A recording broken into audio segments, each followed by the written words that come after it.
Hoje vamos tirar aplicações do final de Apocalipse 11, que trata do anúncio da segunda vinda de Cristo. Dê uma pausa no vídeo, faça sua oração pedindo a iluminação do Espírito Santo para entender tudo aquilo que vou dizer aqui e volte para prosseguirmos com o estudo. Se você gosta de assistir aos vídeos do canal, por favor, inscreva-se, comente, compartilhe e deixe o seu gostei. Pois bem, Apocalipse 11, a partir do versículo 13. Naquela hora houve grande terremoto e ruiu a 10ª parte da cidade. E morreram nesse terremoto 7.000 pessoas, ao passo que as outras ficaram sobremodo aterrorizadas e deram glória ao Deus do céu. Este capítulo, como eu acabei de dizer, em sua parte final, fala dos eventos que ocorrerão logo antes da segunda vinda de Cristo. Perceba que um terremoto vai atingir o mundo inteiro, eliminando grande parte dos não crentes. E aqueles que não morrerem darão glória a Deus. O detalhe é que esse glória a Deus será dado por pavor, terror diante da iminente segunda vinda de Jesus Cristo. Infelizmente, nós vemos o tempo todo que catástrofes, crises, podem até despertar as pessoas para Deus, mas é apenas algo passageiro. E isso acontece o tempo todo. Em vez de o não cristão tomar uma atitude diante dos problemas, das crises, não. Ele prefere continuar vivendo do mesmo jeito, ignorando a Deus e a sua palavra, e assim vai levando até o fim de sua vida. As verdadeiras conversões, elas resultam em compromissos sérios de servir a Deus pelo resto da vida. Os que estiverem vivos por ocasião da segunda vinda de Cristo sofrerão amargamente por não se decidirem a favor dele hoje. Versículo 14.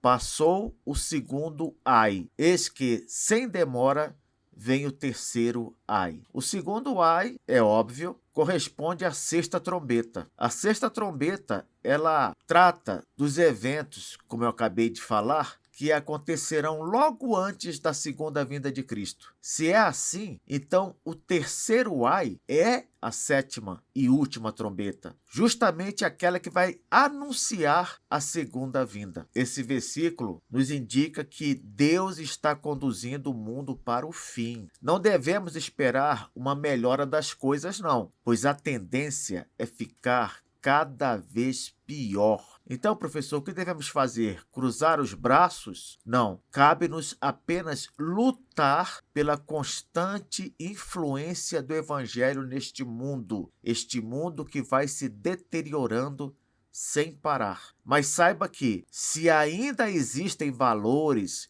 se ainda existe ética, isso se deve em grande parte à influência do cristianismo. Todos os países influenciados pela religião cristã estão muito adiantados em termos de moral quando nós comparamos com outros países que não abraçaram o cristianismo. Não tenha dúvida. Versículo 15. O 7º anjo tocou a trombeta e houve no céu grandes vozes, dizendo: o reino do mundo se tornou de nosso Senhor e do seu Cristo, e ele reinará pelos séculos dos séculos. Anjos anunciaram a primeira vinda de Cristo, lembra? Anunciaram para os pastores. Jesus estava numa manjedoura e os anjos anunciando a sua primeira vinda. Agora, aqui em Apocalipse 11, versículo 15, nós constatamos que os anjos também vão anunciar a segunda vinda. Só mesmo Jesus Cristo para ser aclamado desse jeito diante do mundo. As hostes celestiais não podem ficar caladas diante da vinda deste que é o nosso Salvador. Professor, o mundo vai piorar mesmo?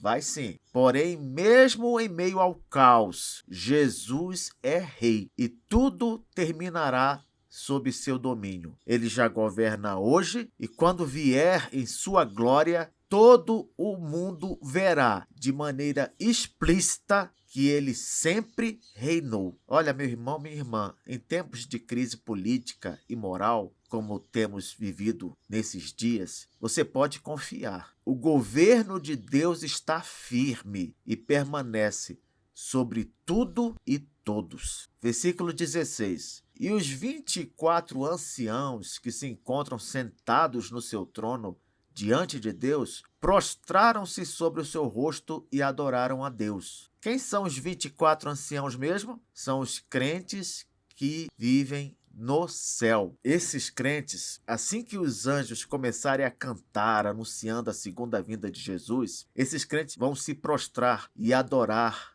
ao Pai. Para o cristão, seja na terra, seja no céu, essa será a melhor notícia de todas, porque com a segunda vinda vem o juízo, vem a nova terra, vem a nova vida, vem uma nova história para cada um de nós. Uma história em que não haverá dor, não haverá tristeza, não haverá choro, mas somente alegria. Nós realmente ansiamos pela volta de nosso Senhor diante de tão grandes verdades? Nós oramos por isso? Nós pregamos para acelerar essa volta? Pense nisso. Como você tem se comportado diante desta realidade? Versículo 17. Dizendo: graças te damos, Senhor Deus Todo-Poderoso, que és e que eras, porque assumiste o teu grande poder e passaste a reinar. Observe que a adoração dos crentes lá no céu, essa adoração reconhece tanto a eternidade quanto a soberania de Deus. Reconhece a eternidade porque se refere a ele como aquele que é e que era. E reconhece a soberania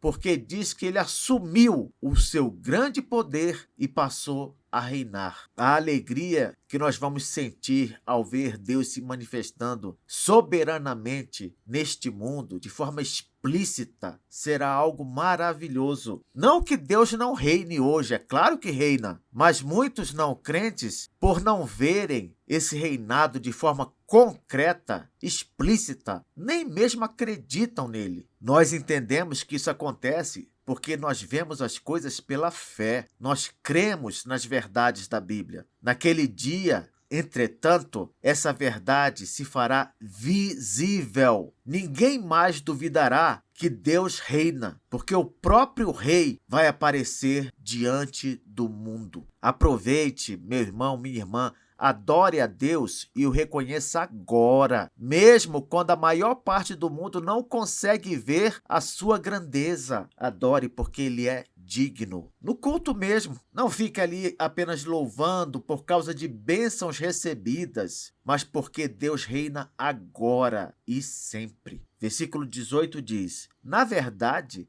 as nações se enfureceram. Chegou, porém, a tua ira e o tempo determinado para serem julgados os mortos, para se dar o galardão aos teus servos, os profetas, aos santos e aos que temem o teu nome, tanto aos pequenos como aos grandes, e para destruíres os que destroem a terra. Esse versículo fala uma das coisas mais batidas que a gente ouve por toda a vida. O quê? Que Deus julgará os ímpios e recompensará os justos. Parece um chavão, não é? Algo banal que se repete tempo após tempo, um clichê, mas é fato. E os que zombam agora vão chorar depois. Haverá justiça completa. Ninguém ficará impune ou sem recompensa. Aqueles que estão acostumados a ver neste mundo aqui juízes corruptos, injustos, julgamentos fraudados, criminosos sendo soltos à torto e à direito, nesse dia vai ver o que é um julgamento de verdade. E mesmo atos pequenos de fidelidade, como ajudar o necessitado, serão lembrados por Deus. Já vemos isso em Mateus 25. Sim, um galardão nos espera a nós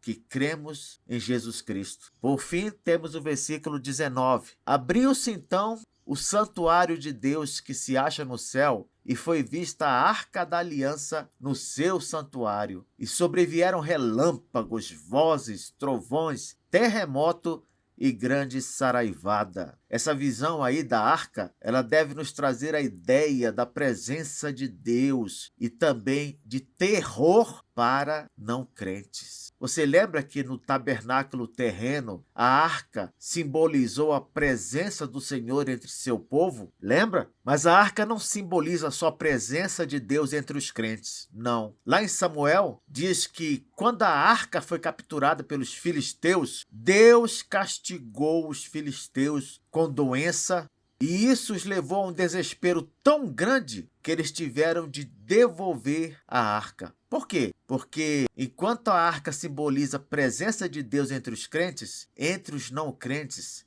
ela simboliza castigo. Professor, então essa visão aí final do santuário de Deus se abrindo e mostrando a arca quer ensinar o quê? Quer ensinar que no dia da volta de Cristo gozaremos da presença de Deus, enquanto que aqueles que não creram nele sofrerão as consequências disso e sentirão na pele e na alma todo o terror que esse dia trará. Quero terminar dizendo o seguinte: o acesso a Deus está aberto por Cristo. Qualquer pessoa pode gozar de sua presença agora e descansar nele, ou então sofrer as consequências de ignorá-lo, seja hoje, seja em sua morte, seja no dia final. Qual foi a sua escolha? Estou perguntando a você que está vendo este vídeo. Que caminho você decidiu seguir?